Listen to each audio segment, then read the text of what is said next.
students, today we'll continue with the 15th group elements. The last time we were on the oxidation state. There we discussed that the oxidation state of the 15th group element वो कौन से हैं? Nitrogen, phosphorus, arsenic, Sb antimony and in the last bismuth. ठीक, तो oxidation state in सब element की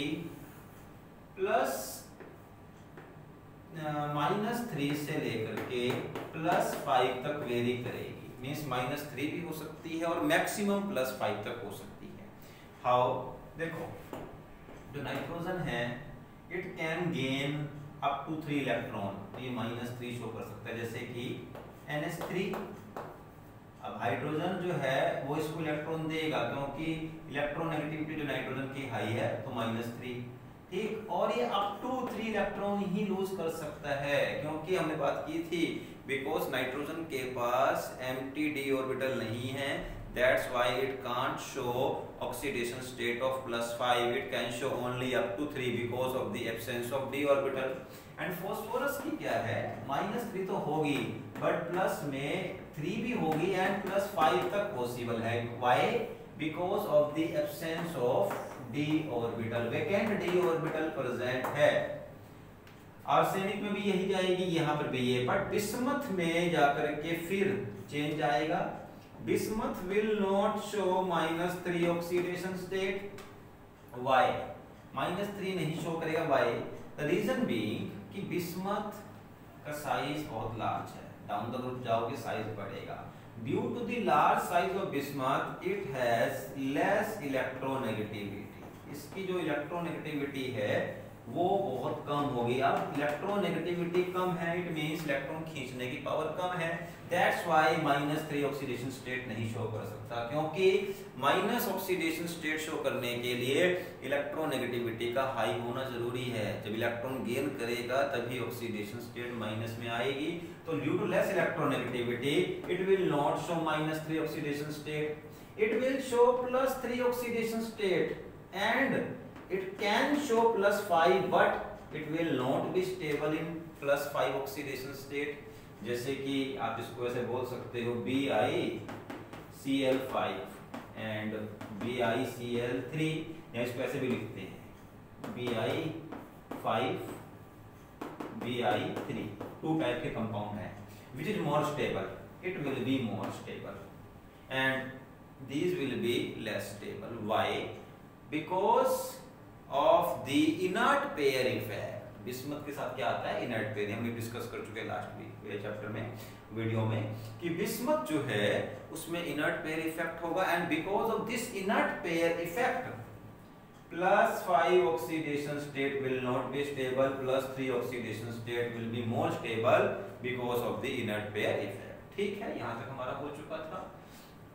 अब इसी बेसिस पर कुछ क्वेश्चंस है जो हमें सोल्व भी करने हैं. देखो, खाली हमें यहाँ +2 में एक कंसेप्ट को करने से बात नहीं बनेगी, इसके रिगार्डिंग कोई भी क्वेश्चन बन सकता है. So we are discussing just जो क्वेश्चंस बुक में है या प्रीवियस ईयर आ चुके हैं. Maximum of these are previous year questions क्योंकि बुक में बहुत ही एक लिमिटेड अमाउंट में दिए होते हैं, चाहे वो एनसीईआरटी हो, इवन चाहे प्रदेश बुक भी हो, क्योंकि जो पेपर बनता है प्रीवियस ईयर का वो किसी रेफरेंस बुक को रेफर नहीं करते हैं. उनके पास सिलेबस होता है, उसके बाद वो उस सिलेबस में अपना एक यूज करके एक थिंकिंग प्रोसेस को उसे परफॉर्म करते हैं पेपर को. ठीक, अब देखो क्वेश्चन मैं लूँ. अभी आपके पास 2 कंपाउंड्स हैं. एक है PCl4 पॉजिटिव और एक है PCl4 नेगेटिव. इन दोनों में से कौन ज्यादा स्टेबल होगा? PCl4 और PCl4 मींस पॉजिटिव और नेगेटिव. तो देखो उसमें करना क्या है. आप यहाँ फास्फोरस की ऑक्सीडेशन स्टेट निकाल लो. P ऐसे लिख दो प्लस इनटू. अब देखो क्लोरीन की जो ऑक्सीडेशन स्टेट है या वैलेंसी है -1 इनटू कितने क्लोरीन है? 4 is equal to positive charge है तो +1. देन P कितना आ गया? -4 is equal to 1. Then P is equal to +3. यहाँ फास्फोरस की जो ऑक्सीडेशन स्टेट है +3 आ गई. ठीक, और इस केस में देखो आप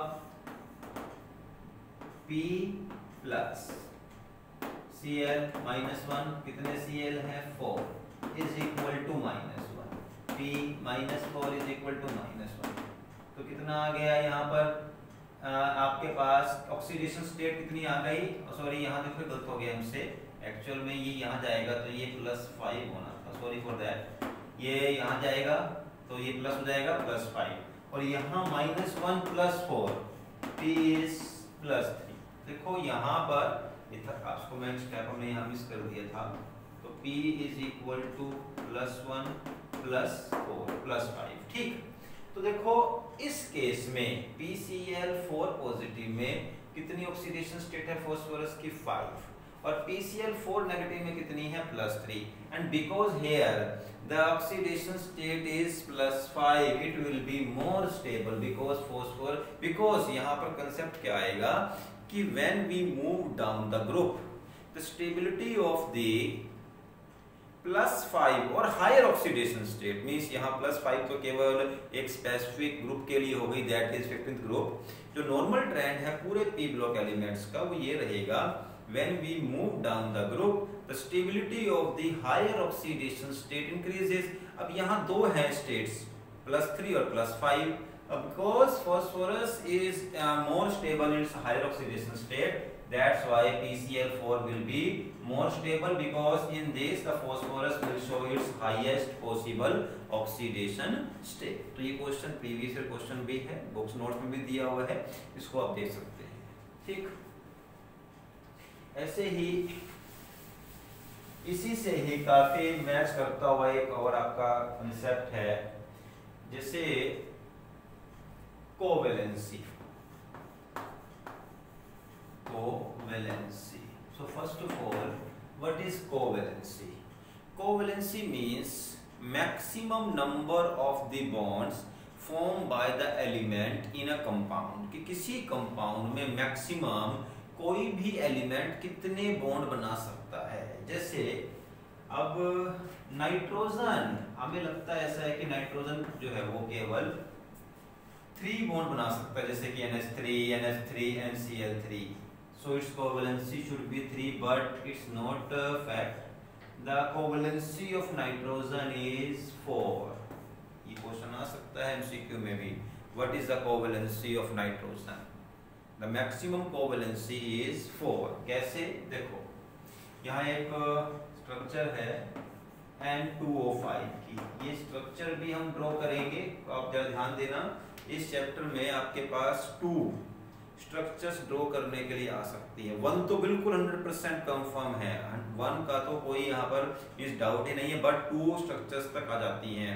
तो हमें स्ट्रक्चर्स कैसे करनी है, जैसे करवाता रहूंगा मैं, आगे कुछ हिंट भी मिलेंगे आपको, जिससे कि आप रूल को फॉलो करके जितनी मर्जी स्ट्रक्चर्स बना सकते हो। ऑल द फॉर दिस, देखो यहाँ पर N2O5, अब जरा ध्यान दो, N तो 2 है, O5 है, कोई सिमेट्री नहीं है पर एलिमेंट, ये 2 और ये 5, एक एक्स्ट्रा है, 2 to 4 1 एक्स्ट्रा, तो आप क्या करो, एक नाइट्रोजन यहाँ लिखो, एक नाइट्रोजन यहाँ, 2 यहाँ 2 यहाँ, 4 हो जाएंगे ना, एक एक्स्ट्रा बचा होगा उसको आपने बीच में लेना है। जब भी कुछ ऐसा स्ट्रक्चर बने जैसे कि A3B7, A3B7, इसका मतलब एक B जो है वो बीच में आएगा, 2 A के, क्योंकि वो ओड में आ गया और एक ही एक्स्ट्रा आया हुआ है। हाँ, अगर ये ऐसे होता कि मतलब A3 ठीक है और B6, तो ठीक है कि हर A के पास 2 भी आ जाते, या फिर A3B9 तुम्हारे के पास 3 होते,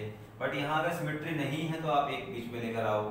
अब 2O आए हैं, एक O 2O यहाँ पर आ गए, और स्ट्रक्चर कैसे बनेगी, देखो इसकी ऐसे बनेगी 1 2। यहाँ जरा ध्यान देना, इसको भी मैं डबल बॉन्ड कर दो, एक डबल बॉन्ड इस तरफ कर दो, एक इस तरफ कर दो, इसे जोड़ो आप इससे, इसको जोड़ो इससे।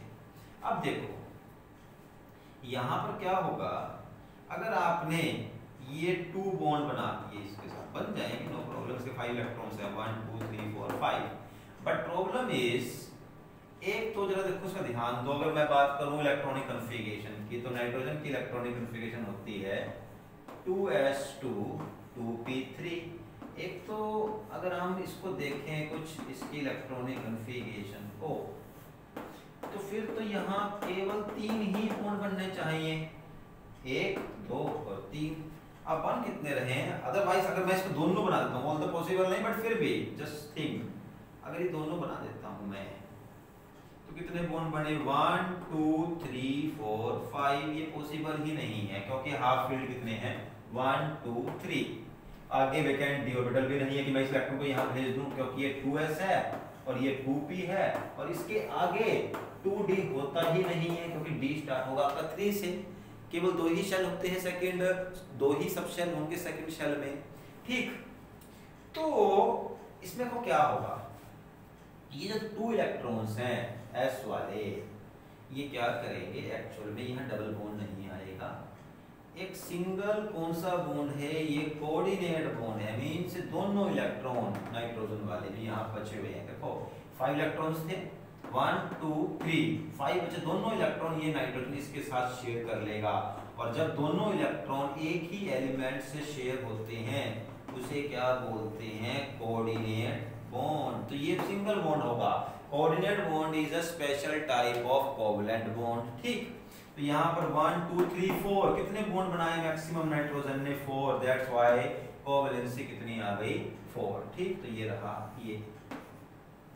ये N2O5 की स्ट्रक्चर भी हो गई जिसमें नाइट्रोजन एक डबल बॉन्ड बनाएगा, एक single bond, single coordinate bond, और यहाँ पर भी सिंगल है, और नाइट्रोजन इधर देखो नाइट्रोजन कितने बॉन्ड बनाए 1 2 3 4, दैट्स व्हाई कोवैलेंसी कितनी आ गई 4, ठीक। तो यहाँ पर ये क्वेश्चन आ गया। अब क्वेश्चन ये आ सकता है कि why nitrogen can't extend its covalency to 5, कि नाइट्रोजन की कोवैलेंसी 5 तक पॉसिबल क्यों नहीं है, क्योंकि इसके पास वेकेंट d ऑर्बिटल नहीं है। हाँ, अगर वेकेंट d ऑर्बिटल होता तो क्या होता, देखो जैसे ये 2s में 2 इलेक्ट्रॉन्स थे, ठीक है, अब मैं 2s नहीं लूंगा, यहाँ p लिख रहा हूँ, phosphorus can show +5 oxidation state और pentavalency और and it can show the covalency of 5, वो कैसे, phosphorus में क्या है 3s2 3p3 1 2 3, बट यहाँ पर क्या है, इसके पास 1 2 3 4 5, 3d बिल्कुल खाली पड़ा हुआ है, तो यहाँ से एक इलेक्ट्रॉन जंप करेगा और यहाँ पहुंच जाएगा, बस। अब सिंपल 1 2 3 4 5 बिल्कुल सिंपल कोवैलेंट 5 बॉन्ड्स बन जाएंगे, दैट्स व्हाई इसकी कोवैलेंसी 5 पॉसिबल है, और उसका रीजन है वेकेंट d ऑर्बिटल प्रेजेंट, ठीक। अब इसी बेसिस पर एक क्वेश्चन और देखो जरा, बड़ा अच्छा क्वेश्चन है, एनसीईआरटी क्वेश्चन है और प्रीवियस में आ भी चुका है। क्वेश्चन क्या है कि जैसे आपके पास R3p डबल बॉन्ड हो, R3n डबल बॉन्ड हो, ये बताओ कि इन दोनों में से कौन सी स्ट्रक्चर पॉसिबल है और क्यों, और कौन सी पॉसिबल नहीं है एंड व्हाई, ठीक। दोनों answer, which is possible and why, which is not possible why. तो देखो ऐसे सिंपल देखने से तो पता लगाना बड़ा मुश्किल है फर्स्ट टाइम, although अगर आपने कर लिया फिर तो कोई मुश्किल नहीं रहेगी। देखो एक काम करो, स्ट्रक्चर बनाओ आप, इसको 1 लिखो, इसको 2 लिखो। तो फर्स्ट की स्ट्रक्चर आपने सेंटर में फॉस्फोरस लिया, p डबल बॉन्ड O है तो डबल बॉन्ड ये बना दिया, और 3R है, R जो है वो सिंगल बॉन्ड ही बनाएगा, ये और ये दिया होगा, अगर नहीं दिया सिंगल बॉन्ड ही होता है, जहाँ डबल बॉन्ड यहाँ ट्रिपल होता है वहाँ पे वो शो करते हैं कि डबल ट्रिपल है। यहाँ भी देखो अब नाइट्रोजन डबल बॉन्ड O, उसके बाद 3R। अब जरा ध्यान दो, 1 2 3 4 5, nitrogen is making 5 bond, phosphorus 1 2 3 4 5, phosphorus is also making 5 bonds, but phosphorus can make 5 bonds because of the vacant d orbital, because phosphorus can show covalency of 5 due to the vacant d orbital, it is possible, and nitrogen can't show covalency more than 4, और here what is covalency, कितने bond बन रहे हैं, जितने bond बनेंगे वही covalency होती है 1 2 3 4 5, because in the nitrogen 5 covalency is not possible due to the absence of vacant d orbital, that's why it is not possible, ये पॉसिबल नहीं है क्योंकि इसके पास वैकेंट d ऑर्बिटल ही नहीं है, ठीक। तो यहाँ पर ये क्वेश्चन भी हो गया आपका, ये भी इसी से लिंक था, तो हम ज्यादातर क्वेश्चंस को कंसेप्ट्स के साथ लिंक करके ही उसकी प्रैक्टिस करेंगे, ठीक। तो यहाँ पर हमारे पास फर्स्ट सिंपल 15th ग्रुप के एलिमेंट्स की हमने यहाँ स्टडी कर ली है। अब इसके बाद देखो होगा क्या, हमें ये जरा ध्यान देना, अभी आपने ये ग्रुप को स्टार्ट किया है, आपके पास पी ब्लॉक में 15, 16, 17 एंड 18 4 ग्रुप्स होने वाले हैं। ठीक, अभी हम 15th ग्रुप पर हैं। जरा ध्यान देना, इसमें क्या रहेगा कि हर बार हर ग्रुप में जो स्टडी का पैटर्न है वो सेम रहेगा। क्या होगा, सबसे पहले आपने ग्रुप के एलिमेंट्स लिए और ग्रुप्स की जर्नल प्रॉपर्टीज को डिस्कस कर लिए, जैसे हमने अब तक किया था, जिसमें melting, boiling, metallic character, electronegativity, enthalpy, ionisation, this type of factors को हमने डिस्कस किया। उसके बाद क्या करना होगा, उसके पर्टिकुलर कंपाउंड्स की स्टडी भी करनी है, पर्टिकुलर कंपाउंड्स की स्टडी करनी है। जैसे देखो कंपाउंड कैसे कैसे, जैसे मान लो किसी भी कंपाउंड के साथ में जुड़ जाता है हाइड्रोजन, मैंने ए जस्ट लगाया है एक सिंबल के लिए, may be AH2, may be AH3, depend करता है वो एलिमेंट के ऊपर। किसी भी एलिमेंट के साथ में अगर जुड़ जाता है हाइड्रोजन तो उसे बोलते हैं हाइड्राइड। ऐसे ही किसी भी एलिमेंट के साथ जुड़ जाए हैलोजन, उसमें मेन 2 ही आएंगे, क्लोरीन या ब्रोमीन, क्लोरीन या ब्रोमीन, आयोडीन भी पॉसिबल है, ऐसी बात नहीं है, बट यूजुअली क्या आते हैं क्लोरीन एंड ब्रोमीन, तो उनको बोलते हैं हम हैलाइड्स। और अगर जुड़ता है ऑक्सीजन उसको बोलते हैं ऑक्साइड। तो हमें बाद में मींस जर्नल प्रॉपर्टीज को डिस्कस करने के बाद में इन कैटेगरीज को भी डिस्कस करना होगा, उनकी प्रॉपर्टीज को वहां डिस्कस करेंगे। और ये एक आपको फर्स्ट जो ग्रुप है 15th ग्रुप, वहीं थोड़ा सा प्रॉब्लम आएगी। एक बार ये ग्रुप कर लोगे तो उसके बाद सारे ग्रुप फटाफट तेजी से हो जाएंगे। ठीक, अच्छा हाँ, एक थोड़ी सी छोटी सी प्रॉपर्टी रह गई है, मैं अब जो नेक्स्ट चलूंगा hydride of 15th group, but उससे पहले एक छोटी सी प्रॉपर्टी रह गई है, दैट इज कैटिनेशन। ठीक है, इसको डिस्कस कर लेते हैं। कैटिनेशन, देखो कैटिनेशन क्या होता है, catenation means self linkage property, catenation means self linkage property. अब देखो जैसे N है, इसका फॉर्मूला N2 है, फॉस्फोरस बनता है, फॉस्फोरस जो होगा उसका फॉर्मूला P4 होता है। ठीक, इसका मतलब जो नाइट्रोजन देखो अपने साथ 2 जुड़ सकती है, फॉस्फोरस इट कैन मेक 4। अब नाइट्रोजन की एक बहुत लंबी चेन बन जाएगी। ठीक है, नाइट्रोजन नाइट्रोजन नाइट्रोजन आपस में कंबाइन करेंगे, बट फॉस्फोरस की चेन उससे बड़ी बनती है। मींस जो कैटिनेशन है ना वो फॉस्फोरस की ज्यादा है और नाइट्रोजन की कम है। अगर हम बात करें रूल की, तो रूल अगर देखा जाए ना, ये यहाँ पर एक्चुअल में एक्सेप्शन है, जैसे nitrogen, phosphorus, arsenic, antimony and bismuth. अगर हम रूल की बात करें तो रूल ये कहता है कि जैसे जैसे इलेक्ट्रोनेगेटिविटी कम होती जाती है वैसे वैसे कैटिनेशन की पावर भी कम होगी। वो क्यों? क्योंकि देखो इलेक्ट्रोनेगेटिविटी की वजह से क्या होगा कि इलेक्ट्रोनेगेटिविटी हाई है इस नाइट्रोजन की, इस नाइट्रोजन की, तो ये एटम एक दूसरे के इलेक्ट्रॉन्स को अपनी तरफ अट्रैक्ट करेंगे और एक लंबी चेन बनती चली जाएगी। लेकिन ये फर्स्ट 2 एलिमेंट्स में यहाँ पर जाकर के प्रॉब्लम आती है। ठीक, यहाँ एक्सेप्शन है। अगर आप बात करोगे तो नीचे जाते हुए कैटिनेशन लगातार कम होती जाएगी। क्यों कम हो जाएगी? Because of the decrease in electronegativity the bond will not be stable between them. अब सेल्फ लिंकेज में क्या होगा, उन एलिमेंट के बीच में एक लंबी चेन बननी स्टार्ट हो जाएगी, बट यहाँ लंबी चेन नहीं बन सकती क्योंकि साइज बड़ा है, इलेक्ट्रोनेगेटिविटी कम है। पर ये जो एलिमेंट है यहाँ पर ये रूल अप्लाई नहीं हो रहा है। नाइट्रोजन का स्मॉल साइज और हाई इलेक्ट्रोनेगेटिविटी की वजह से इसकी कैटिनेशन ज्यादा होनी चाहिए थी और फास्फोरस की कैटिनेशन कम होनी चाहिए थी, बट फास्फोरस की catenation power, the catenation of phosphorus is more than the nitrogen, and what is the reason behind this? उसका रीजन है due to the small size of nitrogen, थोड़ा साइज ज्यादा ही छोटा हो गया। Due to this small size electron there will be a strong repulsion between the electrons of the same atom और same element. अब वो क्या होगा, इनका साइज छोटा होने की वजह से नाइट्रोजन के बीच में ही रिपल्शन स्टार्ट हो जाएगी, इस वजह से इसकी लंबी चेन नहीं बन सकती। तो बस क्वेश्चन अगर आता है why the phosphorus can make a long chain, तो आप लिखोगे due to the large size there is a long chain between the elements of the phosphorus. अगर पूछता है why the nitrogen can't make a good catenation, then you will write due to the small size there will be repulsion between the nitrogen atoms and it will not make a long chain. That's why it will not show strong catenation. देखो जरा ध्यान देना ही board के papers के लिए कि जो पूछा हो आंसर उसका ही दो। अब ये ना हो, क्वेश्चन तो ये पूछा है कि why the nitrogen does not show good catenation. आप बोल रहे हो because the size of phosphorus is higher or large, that's why there is less repulsion between the phosphorus and it shows good catenation. अब question तो ये पूछा था कि नाइट्रोजन की कैटेनेशन कम क्यों है और आपने एक्सप्लेन कर दिया है कि फास्फोरस की कैटेनेशन हाई है। अब फास्फोरस की कैटेनेशन के हाई होने से नाइट्रोजन की कैटेनेशन लो नहीं हो जाएगी।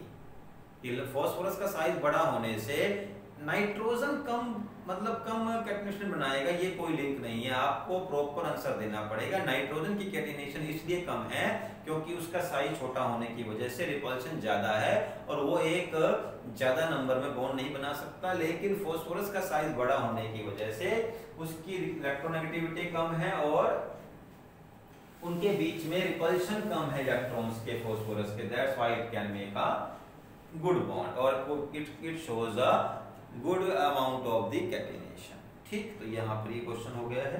अब देखो हमें चलना कहाँ पर है आगे, हाइड्राइड्स की तरफ। हाइड्राइड्स नाउ अभी हमने डिस्कस किया था हाइड्राइड क्या होते हैं। जब एटम्स या एलिमेंट्स के साथ में हाइड्रोजन जुड़ जाते हैं। अब हमारे पास 50th ग्रुप के हाइड्राइड्स हमें डिस्कस करने हैं। हाइड्राइड्स ऑफ 15 ग्रुप, और इसमें से एक क्वेश्चन बनने का चांस काफी हाई होता है। देखो नाइट्रोजन के फर्स्ट एलिमेंट कौन कौन से हैं? एलिमेंट्स हैं nitrogen, then phosphorus, then arsenic, then Sp antimony, then Bi bismuth. और देखो उसके हाइड्राइड से जानते ही होंगे आप, NH3, PS3, ASS3, SbS3 and BiS3। ये इसके हाइड्राइड्स हैं, इसके अलावा कुछ नहीं है। बस बहुत ही सिंपल। आपको अगर एलिमेंट आ गए तो अपने आप ही हाइड्राइड्स बन जाने हैं। आपने वहां पर केवल S3 S3 S3 लगा देना है। ठीक, अब जरा ध्यान दो आप, कुछ इसके अंदर कॉमन नेम है, कर लेना याद। NH3 का नाम तो आएगा अमोनिया। ठीक, कॉमन नेम भी आ जाते हैं इसके। तो NH3 तो अमोनिया है, ये तो आपको पता होगा, +1 में कई बार पढ़ चुके हैं। बट PS3 इसका कॉमन नेम है फोस्फीन। ये आने चाहिए क्वेश्चन, कई बार वो PS3 के बजाय फोस्फीन ही बोल देगा। बाकी सबके नेम की जरूरत नहीं है, बस ये अमोनिया और ये फोस्फीन, ये आपको आना चाहिए। नाउ देखो इसमें क्या हुआ, इतना पता है हमें, इन सबके आउटर मोस्ट शेल में कितने इलेक्ट्रॉन होते हैं? 5। देखो कैसे, general electronic configuration NH2 NP3, ये इनकी जनरल इलेक्ट्रॉनिक कन्फिगरेशन है। जैसे 2s2 2p3, 3s2 3p, 5s2 5p3, 6s2 6p3 and total electron कितने हो गए? 5। ठीक है, 15 ग्रुप में वैसे भी आउटर मोस्ट में 5 इलेक्ट्रॉन्स होंगे। आपको अगर इलेक्ट्रॉन निकालना ही है, ग्रुप -10 कर दो। अगर 60th ग्रुप है -10 कर दो, 6 रह जाएंगे, तो आउटर मोस्ट में 6 इलेक्ट्रॉन हो जाएंगे। तो यहाँ 5 है।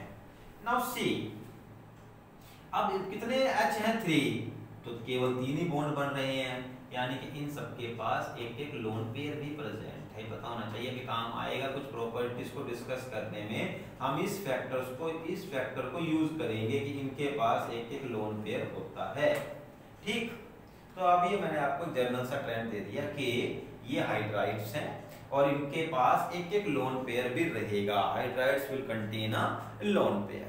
तो अब हम इनकी थोड़ी सी जर्नल स्टडी करते हैं, उसके बाद जब स्टडी के साथ साथ ही इनकी प्रॉपर्टीज और जो क्वेश्चंस आ चुके हैं या आने वाले हैं उन्हें डिस्कस करेंगे। देखो दोबारा देख लेते हैं एक बार, NH3 PS3 ASS3 SbS3 and BiS3। ठीक, ये हाइड्राइड्स हो गए। अब देखो सबसे पहले वी नो नाइट्रोजन का साइज स्मॉल है, ठीक, फॉस्फोरस का साइज बड़ा होगा, आर्सेनिक का साइज और बड़ा होगा, तो मैं यहाँ पे डायरेक्टली बिस्मथ को ले लेता हूँ, बिस्मथ का साइज और बड़ा हो गया है, ठीक। अब देखो इसके साथ क्या जुड़े होंगे, हाइड्रोजन के एटम, तो ये 3 हो गए हाइड्रोजन के एटम, यहाँ पर भी हाइड्रोजन के एटम हो गए। अब हाइड्रोजन के एटम को मैं सेम ही बनाऊंगा क्योंकि हाइड्रोजन के एटम है, उनका साइज तो सेम ही रहेगा। अब ध्यान दो, देखो जैसे जैसे ये एटम, देखो ये इसका सेंटर, ये इसका सेंटर, ये रहा, ये इसका सेंटर, ये इसका सेंटर, ये रहा, ये क्या हुई बॉन्ड लेंथ। जो दो एटम्स आपस में जुड़े हुए हैं उनके न्यूक्लियस के सेंटर को जोड़ोगे क्या बन जाएगी, बॉन्ड लेंथ।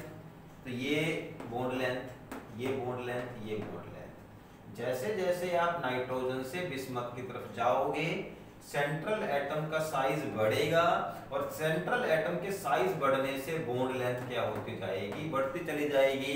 और ये पता है हमें जैसे जैसे बॉन्ड लेंथ बढ़ती है उसकी स्ट्रेंथ कम होती जाएगी, means bond will become weak and weak. बड़ा ही सिंपल सा एग्जांपल हम ले सकते हैं, जैसे मान लीजिए आपके पास एक बहुत लॉन्ग स्टिक है, उसको तोड़ना है बड़ा आसान होगा, बट स्टिक जैसे जैसे छोटे होते चले जाएगी उसको तोड़ना मुश्किल होता चला जाएगा। Even a match stick also, जब मैच स्टिक है तोड़ोगे टूट जाएगी, हाफ करोगे फिर तोड़ोगे टूट जाएगी, बट एक टाइम के बाद तोड़ना मुश्किल हो जाएगा। तो जितनी छोटी होती चली जाएगी बॉन्ड लेंथ, यहाँ पे उस कंसेप्ट को जोड़ रहे हैं हम, जैसे जैसे बॉन्ड लेंथ छोटी होगी उसको तोड़ना मुश्किल है। इसका मतलब क्या हुआ, मतलब ये हुआ कि NH3 में जो ये बॉन्ड है ये सबसे स्ट्रॉन्ग है और BiH3 में जो ये बॉन्ड है ये सबसे वीक है। BiH का बॉन्ड, एक ये बॉन्ड कौन सा हो गया, NH bond will be the strongest and BiH bond will be the weakest. Why? Because of the increase in size, the bond length is increasing, and with the increase in bond length, the bond will become weak. ठीक। अब इसमें question देखो, ये concept समझ आना चाहिए आपको, concept समझ आ जाता है इसके बाद बहुत सारे क्वेश्चंस आप सोल्व कर सकते हो, मींस आपको जरूरत नहीं पड़ेगी क्रैम करने की अलग अलग क्वेश्चंस को। अब अगर क्वेश्चन आता है कि what is the order of reactivity of, जैसे ऐसे लिखा हो, मान लो ऐसे आएगा आपके पास SbH3 NH3 BiH3 ठीक, AsH3 ठीक, और कौन सा रह गया है, यहाँ चलो कर दो PH3। आपके पास ये दिया होगा और वो कहेगा कि arrange this in the increasing order of the reactivity, reactivity के ऑर्डर में प्लेस करो। अब देखो रिएक्टिविटी कब आती है, रिएक्टिविटी तब आएगी जब बॉन्ड टूटेगा। मान लो कोई एलिमेंट स्टेबल है, that it means it is less reactive, stability means less reactivity, and if it is highly unstable it will be more reactive. अब ध्यान दो क्योंकि इसका बॉन्ड क्या है, सबसे स्ट्रॉन्ग है, टूटेगा ही नहीं, स्टेबिलिटी मैक्सिमम है, रिएक्टिविटी मिनिमम है। इसका मतलब हाइड्राइड्स की रिएक्टिविटी डाउन द ग्रुप जाते हुए इंक्रीज हो रही है, तो क्या इसका ऑर्डर होगा, ये ऑर्डर रहेगा।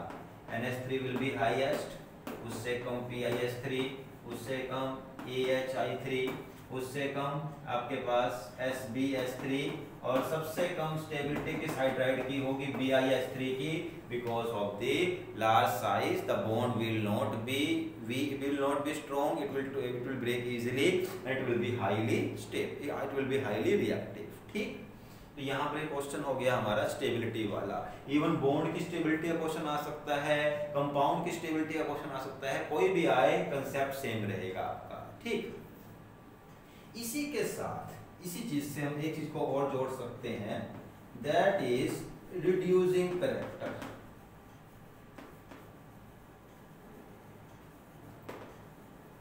रिड्यूसिंग कैरेक्टर, ठीक। अब रिड्यूसिंग कैरेक्टर देखो क्या होता है, रिड्यूसिंग का मतलब यहाँ पर अगर देखा जाए, देखो वैसे रिडक्शन ऑक्सीडेशन अपने आप में काफी वास्ट कंसेप्ट है, एक चीज से आप इसको एक्सप्लेन नहीं कर सकते, आपको उस चीज को एक्सप्लेन करने के लिए उस कंपाउंड को देखना पड़ेगा, उसके पास क्या है, किस चीज का कंसेप्ट बढ़ रहा है। अब यहाँ पर इसके पास हाइड्रोजन है, hydrides are having hydrogen, and we know अगर कहीं पर हाइड्रोजन ऐड हो जाए उसे क्या बोलते हैं, reduction, addition of hydrogen is known as reduction. जैसे ऑक्सीजन की हुई एडिशन तो oxidation, addition of hydrogen is known as reduction. अब ये जो हाइड्राइड्स हैं these are good reducing agent. Reducing character का मतलब यहाँ रिड्यूसिंग एजेंट आएगा। तो सबसे स्ट्रॉन्ग रिड्यूसिंग एजेंट कौन होगा? तो सिंपल सी बात है, जैसे जैसे बॉन्ड वीक होगा वैसे वैसे हाइड्रोजन जो है प्रोड्यूस होगा। The bond will become weak and will produce hydrogen easily, and जहां पर वो जाएगा हाइड्रोजन वो उसकी क्या कर देगा? रिडक्शन। तो आपका ऑर्डर यही दोबारा से सेम ऑर्डर उनका जाएगा तो सॉरी। तो सबसे स्ट्रॉन्ग की बात करें, ये वीकेस्ट का ऑर्डर होगा। अगर सबसे स्ट्रॉन्ग हम रिड्यूसिंग एजेंट को लें तो BiS3 will be the strongest reducing agent, and ammonia it will be the weakest reducing agent, because यहाँ नाइट्रोजन हाइड्रोजन का बॉन्ड सबसे स्ट्रॉन्ग होगा, it will not produce H hydrogen easily, ठीक। That's why it will be the weakest reducing agent and it will be the strongest reducing agent, ठीक। तो ये हमने यहाँ पर इस बेसिस पर इस क्वेश्चन को भी सोल्व कर दिया। अब इसी के बाद एक और कंसेप्ट जो हाइड्राइड्स का दिया हुआ है, अभी ट्राई की आज हमारा हाइड्राइड्स वाला लगभग पूरा हो ही जाए। जैसे हमें यहाँ पे करना हो हाइड्राइड्स के लिए बेसिक कैरेक्टर। अभी हमने क्या किया था वहां पर, अभी जो किया था वो था रिड्यूसिंग कैरेक्टर। अब बेसिक कैरेक्टर भी कर लेते हैं। नाउ देखो थोड़ा सा आपको याद रखना पड़ेगा कि यहाँ बेसिक का मतलब क्या है। अभी हमने डिस्कस किया था कि हाइड्राइड्स के पास क्या होगा, एक लोन पेयर। जैसे ये NH3 है, इसके पास एक लोन पेयर है। ऐसे ही BH3 है, इसके पास भी एक लोन पेयर है, क्योंकि 2 इलेक्ट्रॉन्स इन्वॉल्व नहीं है बॉन्डिंग में। अब इस लोन पेयर को डोनेट करने की पावर को क्या कहा जाएगा? यहाँ basic character. The basic character of the hydrides of 15th group, it can be measured by its tendency to donate the lone pair। अब ये देखो डोनेट का मतलब कई बार हम ऐसे मान लेते हैं कि इसको रिलीज कर देना, ऐसा नहीं होगा। ये अगर इसका एग्जांपल लूंगा, आपने शायद कभी देखा भी हो 10th क्लास में या +1 में देखा होगा। देखो ये NH3 है, इसको ऐसे चलना है, ये NH3 ठीक, इसके पास यहाँ पर लोन पेयर है, ये यहाँ पर H पॉजिटिव है। H पॉजिटिव का मतलब क्या होता है? जिसके पास कोई इलेक्ट्रॉन नहीं है। और हाइड्रोजन को स्टेबल होने के लिए कितने इलेक्ट्रॉन्स की रिक्वायरमेंट है? 2। तो क्या होगा? नाइट्रोजन हाइड्रोजन के साथ में कोऑर्डिनेट बॉन्ड बना देगा और ये H यहाँ आ जाएगा और ये क्या बन जाएगा? NH4 पॉजिटिव, क्योंकि पॉजिटिव चार्ज यहाँ पर आ जाएगा कि दोनों इलेक्ट्रॉन इसने शेयर किए हैं नाइट्रोजन ने इस बॉन्ड में। अब देखो अगर आप कंसेप्ट लगाओ तो पता है हमें, tendency to accept H positive ion is also known as basic character. +1 में किया था कि H पॉजिटिव को रिलीज करने की टेंडेंसी को बोलते हैं एसिडिक कैरेक्टर, और same reverse tendency H positive को गेन करने की टेंडेंसी को भी हम बेसिक कैरेक्टर में लेते हैं। लूज करने को एसिडिक, गेन करने को बेसिक। तो ये H पॉजिटिव को गेन करेगा, NH4 पॉजिटिव बना दिया। किसकी वजह से? क्योंकि इसके पास लोन पेयर था, ठीक। अब जितना इजीली ये इलेक्ट्रॉन पेयर जो है डोनेट हो सकता है, उतना ही ज्यादा एसिडिक कैरेक्टर, सॉरी उतना ही ज्यादा बेसिक कैरेक्टर होगा। अब बहुत ही ज्यादा इंपॉर्टेंट क्वेश्चन है ये, एंड आई एम सपोजिंग कि दिस ईयर ये क्वेश्चन आपसे पूछ सकते हैं बोर्ड में। अब देखो ये यहाँ पर तो नीचे nitrogen, phosphorus, then arsenic, then Sb and then BiS3। अगर हम बात करें यहाँ पर साइज की, क्योंकि इसको साइज से ही हम इसका रीजन देंगे, तो यहाँ पर इसका साइज ही बना देता हूँ मैं। देखो नाइट्रोजन का साइज छोटा होगा तो आप ऐसे बनाओगे, ये नाइट्रोजन बनाया हमने यहाँ पर, ये लोन पे। ऐसे फॉस्फोरस का भाई थोड़ा साइज बड़ा करेंगे और ये हाइड्रोजन, ऐसे 3 ले लेते हैं, बाकी आप समझ जाओगे। फिर तीसरा ले लेते हैं हम आर्सेनिक, ये हाइड्रोजन, ये लोन पेयर और ये lone pair. So here the tendency to lose the tendency to lose its or to donate its lone pair of electron is known as the basic character. See here, अब इसको देख के कई बार ऐसा लगता है कि जो आपके पास नाइट्रोजन है, क्योंकि साइज स्मॉल है, ये इस लोन पेयर को रिलीज नहीं करेगा, इसलिए it should be less basic, और डाउन द ग्रुप जाते हुए बेसिक कैरेक्टर बढ़ना चाहिए था, बट ऐसा नहीं है। पहली बात तो देखो क्या होता है कि जो लोन पेयर के इलेक्ट्रॉन्स हैं वो न्यूक्लियस के इफेक्ट में है ही नहीं। पहली बात तो ये, क्योंकि जो बॉन्ड पेयर के इलेक्ट्रॉन होते हैं वो इसके न्यूक्लियस में भी हैं, इसके न्यूक्लियस में भी हैं, इनको रिलीज करना मुश्किल है, इतना साइज छोटा होगा। बट यहाँ ये इलेक्ट्रॉन फ्री हैं, तो ये वाला कोई कंसेप्ट काम नहीं करेगा कि साइज इंक्रीज या डिक्रीज हो रहा है, उस चीज पर लोन पेयर की अवेलेबिलिटी का कोई फर्क नहीं पड़ेगा। नाउ तो फर्क क्या पड़ेगा यहाँ पर, देखो ये इतना और ये इतना, ये इसके पास भी एक लोन पेयर, इसके पास भी एक लोन पेयर। अब किसके पास इलेक्ट्रॉन डेंसिटी हाई है, देखो इसके पास इलेक्ट्रॉन डेंसिटी हाई है, क्योंकि अमाउंट देखो what is density, density is mass per unit volume.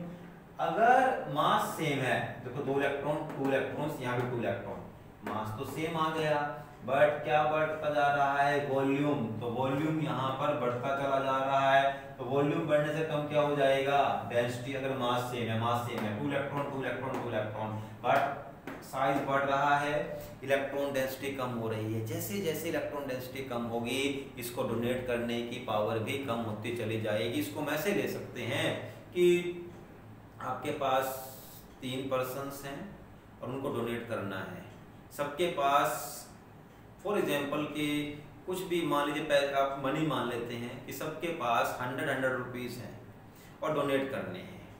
अब किसी की रिक्वायरमेंट खर्च करने की 50 रुपीस है, किसी को खर्च ही 70 करने हैं और किसी को खर्च ही 90 करने हैं। अब 90 का मतलब साइज बड़ा हो गया, उसको ज़्यादा खर्च करने हैं। जिसको खर्च ही 90 करने हैं तो वो केवल 10 ही डोनेट कर सकता है, जिसको खर्च 50 करने हैं और 50 डोनेट कर सकता है, जिसे खर्च 10 रुपीस करने हैं वो 90 तक डोनेट कर सकता है।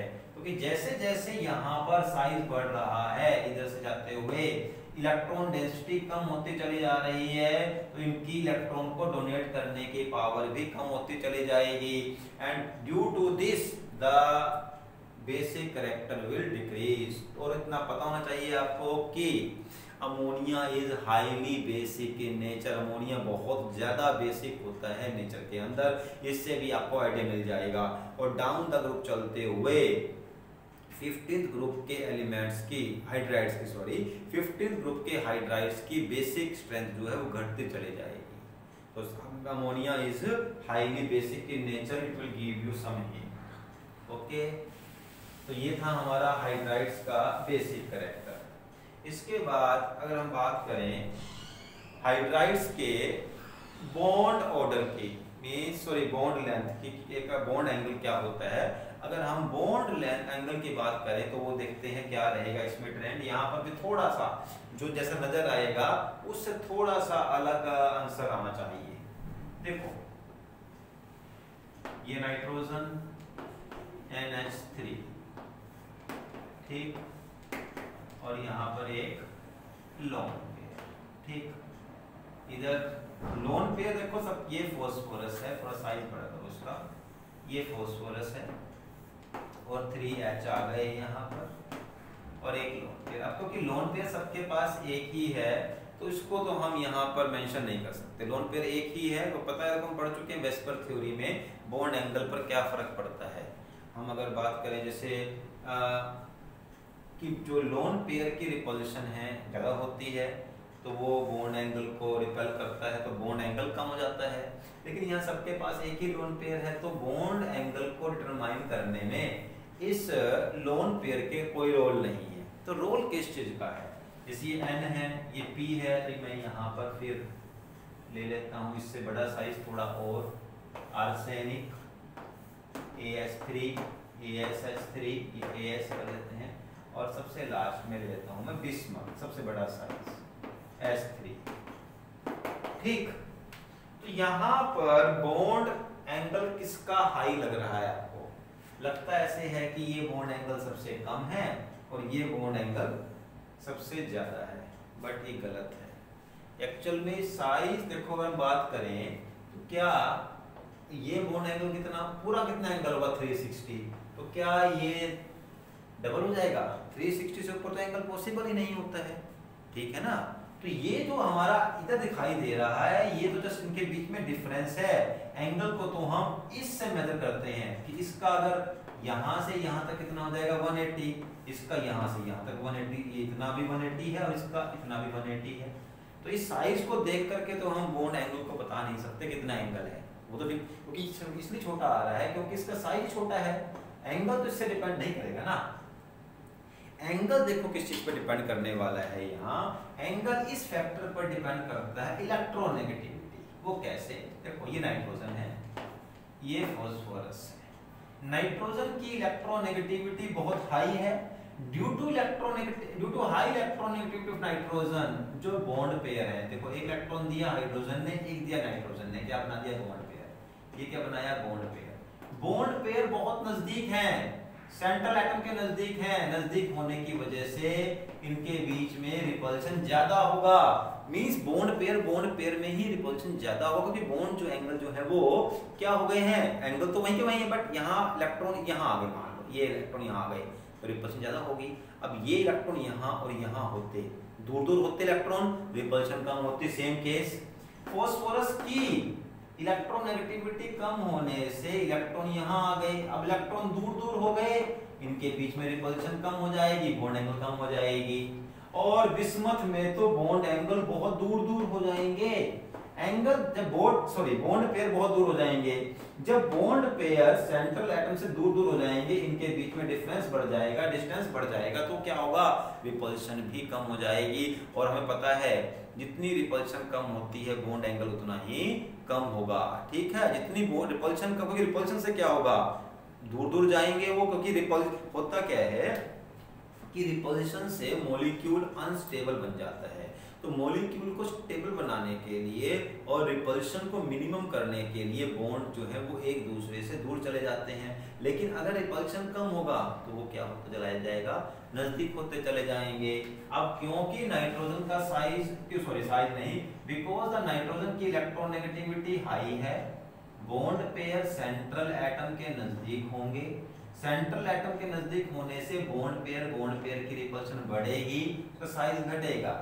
इन जैसे जैसे आप डाउन द ग्रुप चलते चले जाओगे, बॉन्ड पेयर सेंट्रल एटम से दूर जाएगा, तो बॉन्ड पेयर के बीच में डिस्टेंस बढ़ेगा। बॉन्ड पेयर के बीच में डिस्टेंस बढ़ने से उनके बीच में रिपल्शन कम होगी, और रिपल्शन कम हुई तो बॉन्ड एंगल भी कम होता चला जाएगा। It means ammonia will have the highest bond angle. और इसका इसी आज के वीडियो का लास्ट कंसेप्ट, जो लास्ट क्वेश्चन लेते हैं हम, एक दो टॉपिक रह गए, इसको हम नेक्स्ट वीडियो में डिस्कस करेंगे। +1 का क्वेश्चन है, सेम कॉपी कर रहा हूं मैं वहीं से ही, और +2 में भी है।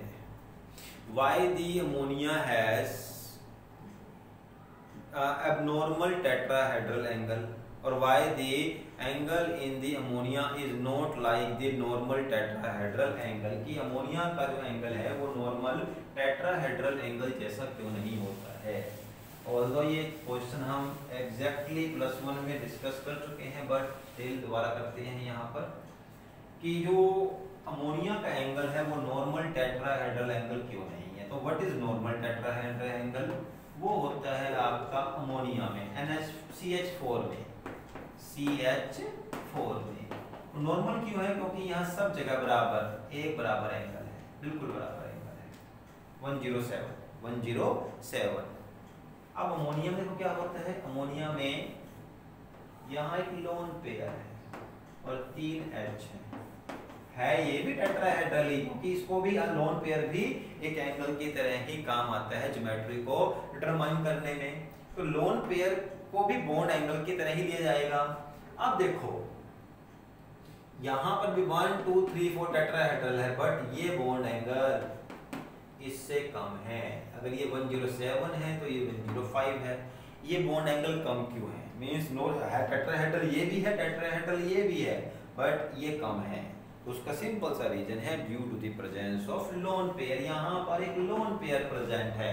ये लोन पेयर क्या करेगा, ये लोन पेयर बॉन्ड पेयर के इलेक्ट्रॉन्स को रिपेल करेगा। रिपेल करेगा तो क्या होगा, बॉन्ड जो है वो नजदीक आ जाएंगे, मींस ये बॉन्ड ऐसे है, रिपल्शन आएगी ऐसे हो जाएगा, तो बॉन्ड एंगल कम हो जाएगा। तो उसका आंसर आएगा due to the presence of lone pair ammonia has angle less than the normal tetrahedral angle. ठीक है, तो चलो आज की वीडियो को हम यहीं तक चलाते हैं। अगली बार हम हमारा बस हाइड्राइड में 1-2 पॉइंट ही रह गए हैं, उसको डिस्कस करके फिर अगला पॉइंट हम डिस्कस करेंगे। Okay, thank you.